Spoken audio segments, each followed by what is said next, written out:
creating a market where you are the standard to follow. That's my topic today. That is what Apple did with the iPad. iPad did not exist. They created the market. Now, guess what? They are the standard to follow. There are more than 100 different devices being manufactured by competitors trying to do exactly the same thing. Let's take an example in the speaker business. Anthony Robbins, his topic, unlimited power. He created that topic. And now, guess what? He's the reference. When you think about unlimited power, you think about Anthony Robbins. So tell me, in this room, who admires those people? I mean, either Steve Jobs for Apple or Anthony Robbins. I will go to a seminar from Anthony Robbins. From Anthony Robbins. Yeah. Great. Who would like to create your own market? Who would like to be the standard to follow? I do. Now, the good news is you all can do it. Every one of you, you can do it. Who am I to say that? Well, let me tell you a little bit about myself. I have been, for a long time, a marketing manager at Hewlett-Packard.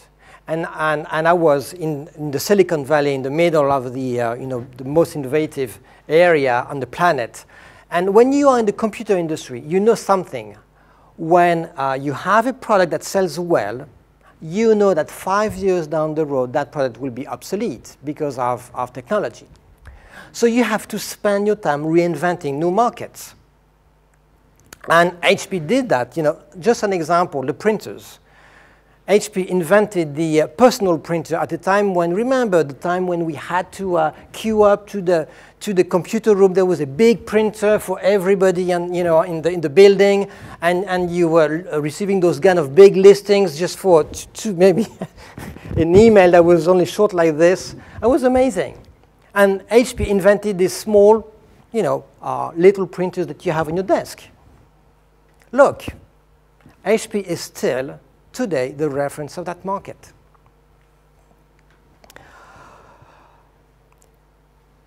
And in a company like HP, you've got two kinds of people. You've got those guys who are extremely good at making existing products successful, okay? And a few guys like myself, with, funny hair, are those who are creating constantly new markets. So that's what I was doing. And I did it, you know why? Not because it was asked for me, just because I loved it. And second, because anyway, if we did not do that, we would disappear. So that was my motivation. And it's only after the fact that I was told this is disruptive innovation. Oh, is that the way you call it? Yes, it is called disruptive innovation. So I realized after the fact it was what I was doing. And some colleagues of mine were saying, hey, Benoit, you're quite good at anticipating the evolution of a market even before it would exist. So I said, you're right, and that's not too common. Is it not too common? So I said, well, maybe that's something I should do as a consulting business. But that's why I'm creating my business. And that's what I do. I consult companies on how to create a market where they are the standard to follow. So let's talk about what is disruptive innovation.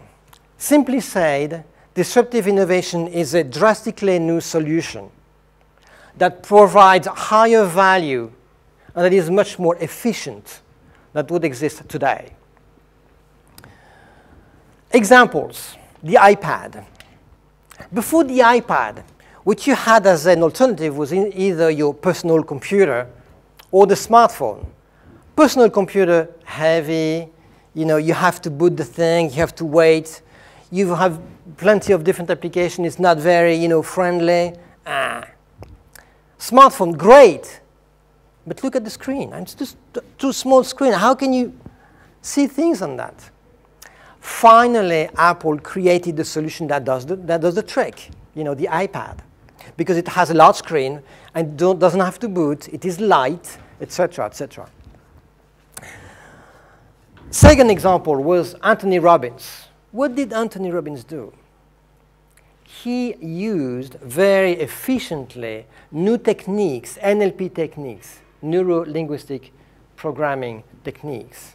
And in neuro-linguistic programming, they say that if you think something is not possible, maybe it's just your belief. In other words, if you change your belief, then you may be able to do it. So that's what Anthony Robbins did very efficiently. So now some of you may tell me, well, you saying to us it is possible, but is it really true? How come we can find a drastically new solution that is both higher or provides higher value and is more efficient? You know why it's possible? There are two reasons. First of all, any solution that exists today has been invented some time ago in the past for a certain type of customer. You see the point? Some time ago means things have changed, and there are very likely other ways you can do the same thing. Even though everybody does the same as this particular solution, there may be other ways to do it. Second reason, it was done for some customers, and you will always find at least a niche of customers where those customers are not satisfied with that solution. So yes, there are ways to create a disruptive innovation. Think about this niche, and you did a marvelous job, Susan, just before me talking about niche. The thing is, your niche may be a niche today, but if your solution is powerful enough, your solution may overtake the whole market quite easily. So it is extremely powerful.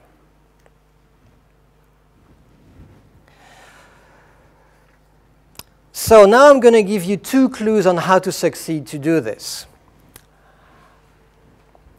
My first clue will be, what are the benefits to you? You need to be extremely clear what would be the benefits to create a market where you understand what to follow. What would be the benefits for you? Why? You know what? When you do that, you're going to create a completely new solution that nobody has done before. Something that is not the same as any one of your competitors. This requires courage, believe me. It requires determination. For that particular reason, you'd better be totally clear what are the benefits for you. And you're going to see that those benefits are huge. So we're going to do a little workshop right now. What are the benefits for you, for your business, for your environment, for your personal life? I see that here we have 2 types of persons. We have speakers, and we have planners, meeting planners. So of course you have different objectives, but still, in both cases, you can do it. If you are a speaker, we're talking about a theme, that, you're talking about what would be the benefit to have a theme where you are the reference. You create a market where you are the reference. If you are a meeting planner, same thing.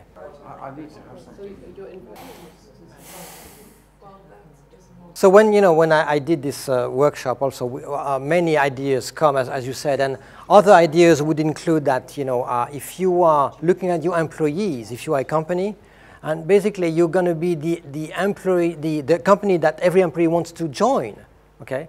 I mean, look at your partners. Your partners really want to work with you. I mean, as the best partner. If you have, your clients, they really want you as the first choice without negotiating any discount, on fees or whatever, because you are the reference, and you're going to be the person who is chosen first.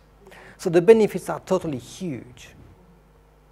So now that we're convinced on that, now that we are ready to go, because it's going to be a tough job, the second trick is latent needs. What are latent needs? Latent needs. Yes, the needs that you are not capable of expressing because you did not know there was a solution. So you have this need, but you can't think it's possible, basically. Okay. Now, if you fulfill that need, it is the genie out of the lamp. Really, it's kind of, wow, is it possible, you know? And, you know, we have seen that many times. Like, for instance, let's be honest. When the iPad was announced, most of us were really skeptical. I mean, is it going to really do what it does? You know, when it comes to the iPhone, when the iPhone was announced, we all said, what is that? I mean, is that the telephone? Oh, where are the buttons? How do you dial? Oh, you mean you're gonna have to use my fingers, my filthy, dirty fingers on my, you know, on the screen? No way. You know what I mean? Did we know we needed a GPS in the car? No, we don't. We've got maps. Why would you need a GPS? And a wife who doesn't know the right from the left, you know. Right? Exactly. Don't need any directions. You're lucky. Yes, the left mixed up with the right all the time.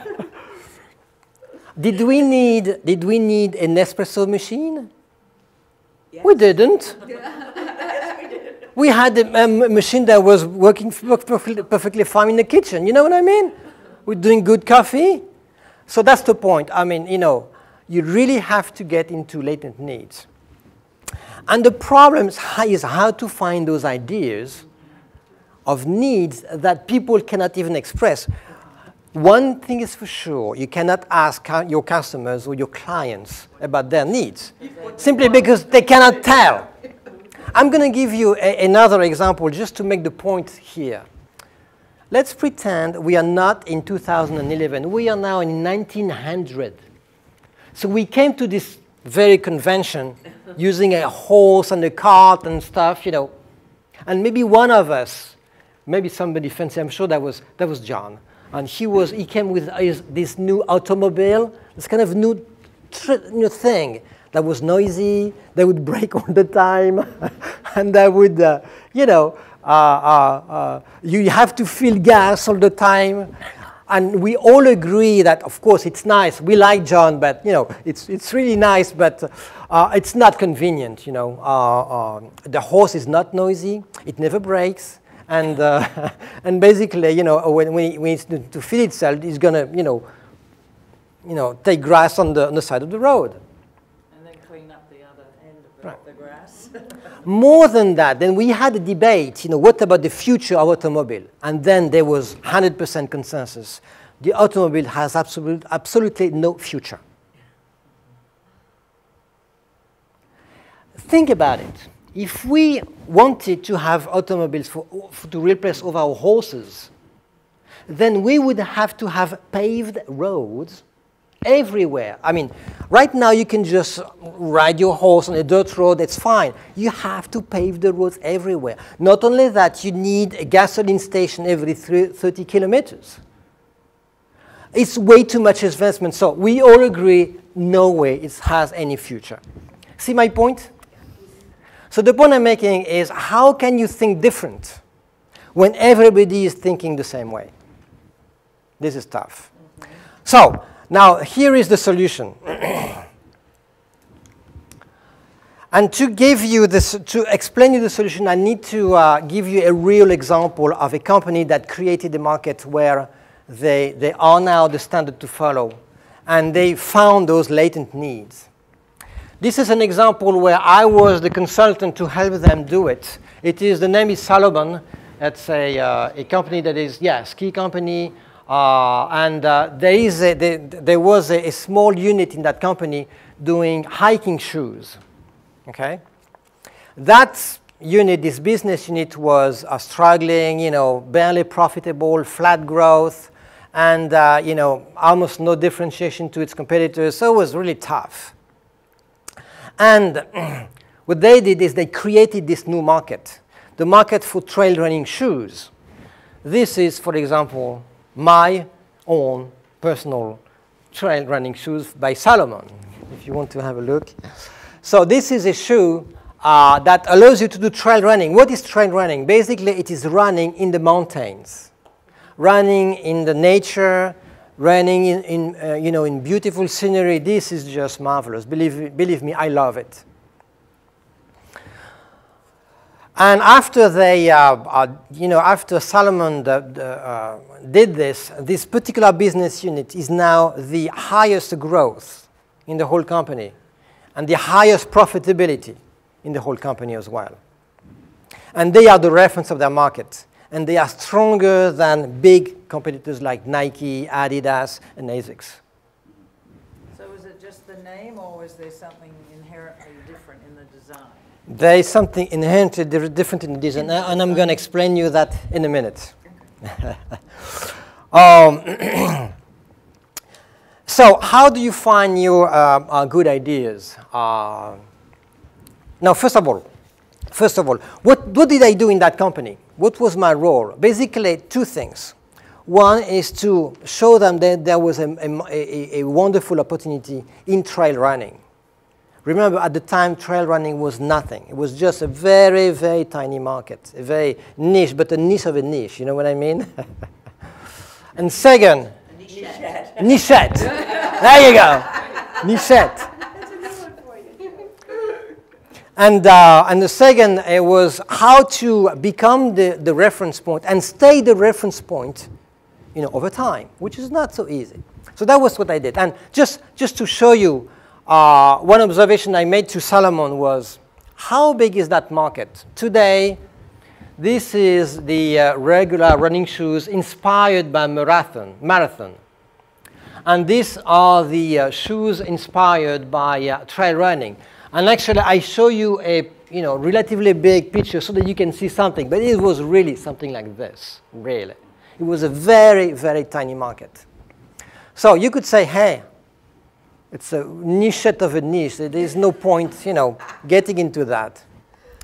And I said, no, tomorrow that's the market. Marathon will be this. Trail running will be that. Why is that? Don't need to enroll, don't need to pay, don't need to qualify. Easy entry. That's one. Beautiful and seclusion and scenery. Scenery. You can pave your own trail. You don't Right. rely on going through a city or wherever. Exactly. Yeah, going through a city, you're right. I mean, we, the human beings, we have feet to run, right? Were our feet designed to run on the road, on the pavement, on behind the automobiles? Not really. We happen to have feet that are, yes, we happen to have feet that are, all-terrain, so to say. So we are made for that. That's the first thing. The second thing is more subtle. It has to do with extreme sports. You know this trend about extreme sports? This is considered as one of the possible extreme sports, trail running. Yes, believe me, running in a mountain, running in a mountain is extreme. Now, let me tell you my own story.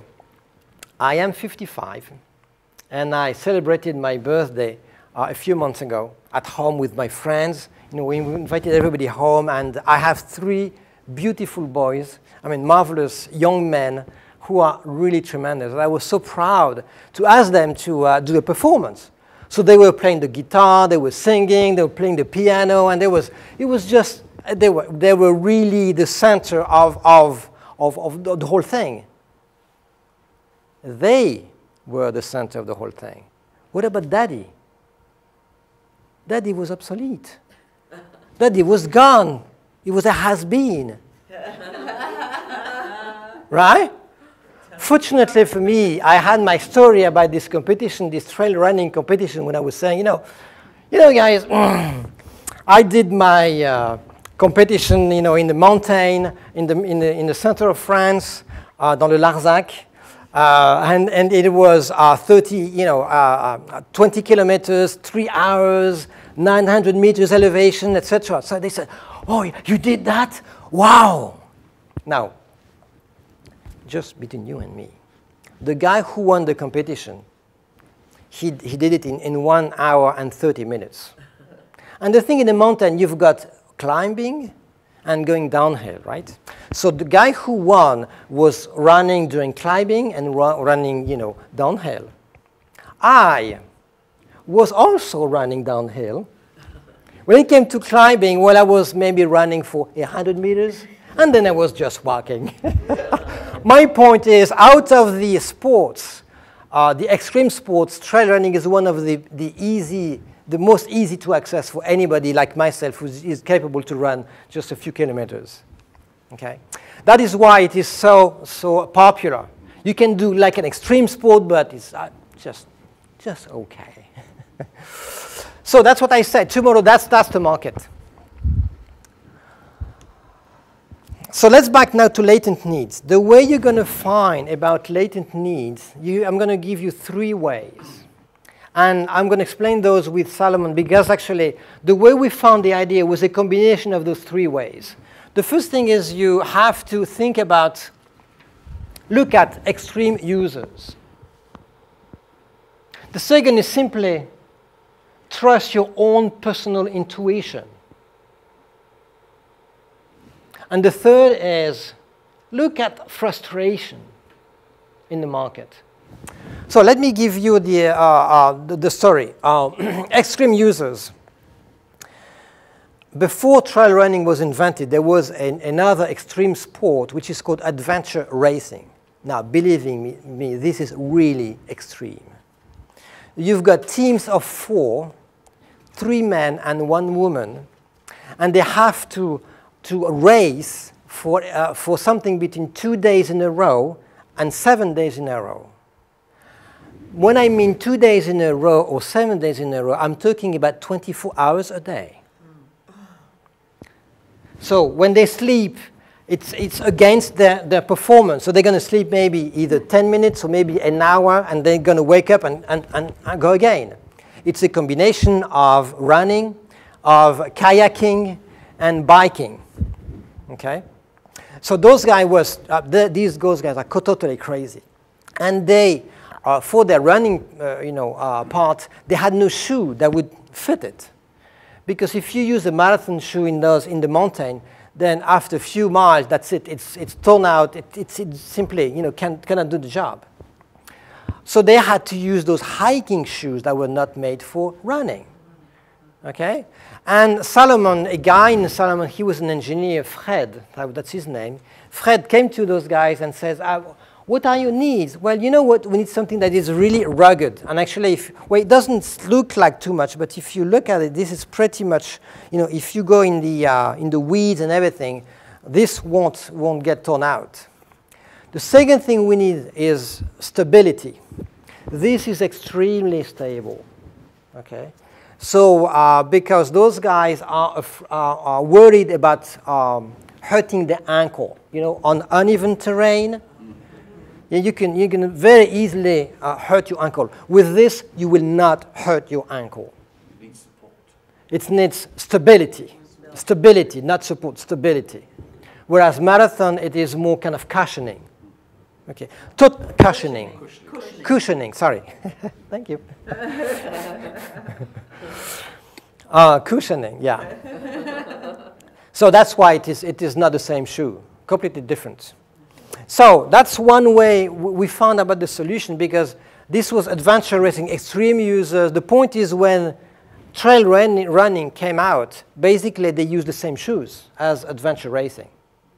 Okay? The second was intuition. One of the guys in Salomon his name is Christophe. Christophe is one of the adventure racers. He's one of the guys who would run for 7 days in a row, and he's one of the guys. He's into it. And this guy, he's just wonderful. He's somebody who really wants to share his experience with everybody. Everybody like somebody like myself. So he told me, hey, Benoit, come on. I mean, come do some running in the mountain with me. I say, yeah, 7 days in a row, 24 hours a day. No, come with me, you still be easy. And he would, take his friends to run in the mountain, but he would slow down his pace so I could follow. I could, climb for 100 meters and then walk. etc., etc. So, and that was just great. So his intuition, personal intuition, was he was so fond of adventure racing. He said, there is a way for this larger population like myself, to be able to take advantage of extreme sports. So that was our second intuition. The third was frustration. I am, before trail running, before I was even working at Salomon, for Salomon, sorry, not at, but for Salomon as a consultant, I was a runner, I mean regular runner, like jogging, every Sunday, and like everybody, And somebody told me, you know what? It is dangerous to run on the road because you're going to hurt your vertebra. You're going to, you hurt your back. So I said, okay, fine, I need to go on the trails and in the grass and everything. And then I was hurting my ankles. So I could not do it. So I was frustrated because I could not run on the road, but I didn't have the right equipment to run on the trails. Frustration. Okay? And those guys, like myself in Salomon, said, hey, we can't continue with this. We need to find a solution. Stop running. That's one. We've got very creative crowd here, really ready to do disruptive innovation. Disruptive. Yeah, disruptive. So we're going to have a second workshop now, which is about latent needs. I want you to think. In your particular area. So we are all speakers, right? Okay. In your area, you're talking on a topic. And in your area, most people would, talk about that topic in a certain way, right? And usually about the same way, roughly. Now, can you find another latent need that is not met, but the solution that I proposed today? Okay. I know it is tough, but again, look at a latent need for the clients that are your clients, the guys who are listening to your talk, right? To your speech, for which they don't have an answer. Okay. Unfortunately, again, they are not even able to express to you that need because there is not a solution. You see the problem? Remember the 1900 car problem? So, what I want you to look at is try to think, are there ways to identify latent needs in your particular area? The way you're going to find it is either you look at extreme users. What are the extreme users? The guys who are really into that particular topic, really, really big, so much that they are pushing the limits to an extreme, like adventure racing for running, Of course, we're not talking running. We're talking about something specific, but in your area. But extreme users, are really pushing the limit to. Okay. So just let's just for the sake of time, when you have found this idea, you need to know something. Is that you have to go through a process of try and error. It's not like you find the solution right away. You are creating a completely new market with a completely new solution. So you will not get it right the first time. And error is just the best way to learn and to find the right solution. Okay? And finally, I'm going to finish on this. When you do that, you are capable of beating stronger competitors. We often feel like we are this cat, in the middle of the screen, and this cat has to fight this big tiger. And you know what's going to happen. This tiger can, swish the cat with his power, woof, just in one movement, right? Salomon, as I said, they are the reference point in trail running. They are stronger than Nike, Adidas, ASICS, all of the strong competitors. Those big competitors cannot, catch up to Salomon. In this particular, exhibition, I feel so small, compared to all of the nice and wonderful speakers. But as long as I have selected my topic, creating a market where you are the standard to follow, believe me, there are not many people who talk about it. And I can tell you without with all modesty, I am the best speaker on that topic in Europe. Yeah! We got the best! Yeah! Thank you very much for your attention.